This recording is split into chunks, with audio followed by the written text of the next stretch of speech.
Nedumkandam cardamom city rotary ക്ലബിന്റെ ഭാരവാഹികളുടെ സ്ഥാനാരോഹണവും പുതിയ പദ്ധതികളുടെ പ്രവർത്തനോദ്ഘാടനവും നടന്നു. യോഗത്തിൽ അഡ്വക്കേറ്റ് സേനാപതി വേണു MLA വിശിഷ്ടാതിഥിയായി പങ്കെടുത്തു. നെടുങ്കണ്ടം കാർഡമം സിറ്റി റോട്ടറി ക്ലബിന്റെ 2026-27 വർഷത്തെ ഭാരവാഹികളുടെ സ്ഥാനാരോഹണവും പുതിയ പദ്ധതികളുടെ ഉദ്ഘാടനവും നെടുങ്കണ്ടം സർവീസ് സഹകരണ ബാങ്ക് ഓഡിറ്റോറിയത്തിൽ നടന്നു. പ്രസിഡന്റായി വി പ്രകാശ് കുമാറും സെക്രട്ടറിയായി സോണി തെന്നിപ്പാറയും അടങ്ങുന്ന ഭാരവാഹികളാണ് ചുമതലയേറ്റത്. അഡ്വക്കേറ്റ് സേനാപതി വേണു MLA വിശിഷ്ടാതിഥിയായി പങ്കെടുത്ത യോഗത്തിൽ rotary international zonal director Y Kummanan മുഖ്യാതിഥിയായി പങ്കെടുത്തു. നിർധനരായ ഡയാലിസിസ് രോഗികൾക്കുള്ള കിറ്റിന്റെ വിതരണം വൈ കുമ്മനൻ നിർവഹിച്ചു. പുതുതായി 6 പേർക്ക് ക്ലബിലേക്ക് അംഗത്വം നൽകി. യോഗത്തിൽ വെച്ച് വിവിധ പരീക്ഷകളിൽ മികച്ച വിജയം കൈവരിച്ച വിദ്യാർത്ഥികളെ ആദരിച്ചു. നെടുങ്കണ്ടം ഗ്രാമപഞ്ചായത്ത് പ്രസിഡന്റും ക്ലബ് അംഗവുമായ ഷിഹാബ് ഇട്ടിക്കൽ ഈ വർഷത്തെ പദ്ധതികളുടെ ഉദ്ഘാടനം നിർവഹിച്ചു.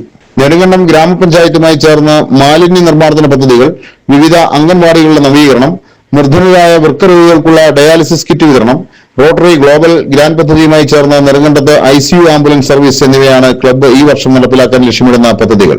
ഉടുമ്പൻചോല MLA അഡ്വക്കേറ്റ് സേനാപതി വേണുവിനെ റോട്ടറിയിലേക്ക് അംഗത്വം നൽകി ആദരിച്ചു. Rotary district director Younis Siddique, മുൻ district governor advocate Baby Joseph, മുൻ president PG Nijesh, programme coordinator V Nirmalkumar തുടങ്ങിയവർ പ്രസംഗിച്ചു. TR മനോജ്, സജോ ജോസഫ്, രമേശ് ഭാസ്കർ, ഷാജി കോഴിമല, രാധാകൃഷ്ണൻ നായർ, പ്രസാദ് പാറയ്ക്കൽ, കുമാരി വൈഷ്ണവി, പ്രജിത പ്രകാശ്, രഞ്ജു നിജോഷ് എന്നിവർ പരിപാടികൾക്ക് നേതൃത്വം നൽകി. ക്ലബ് അംഗങ്ങൾ, കുടുംബാംഗങ്ങൾ, മറ്റു ക്ലബ്ബുകളിൽ നിന്നുള്ള പ്രതിനിധികൾ തുടങ്ങിയവർ പരിപാടിയിൽ പങ്കെടുത്തു. News bureau, Nedumkandam.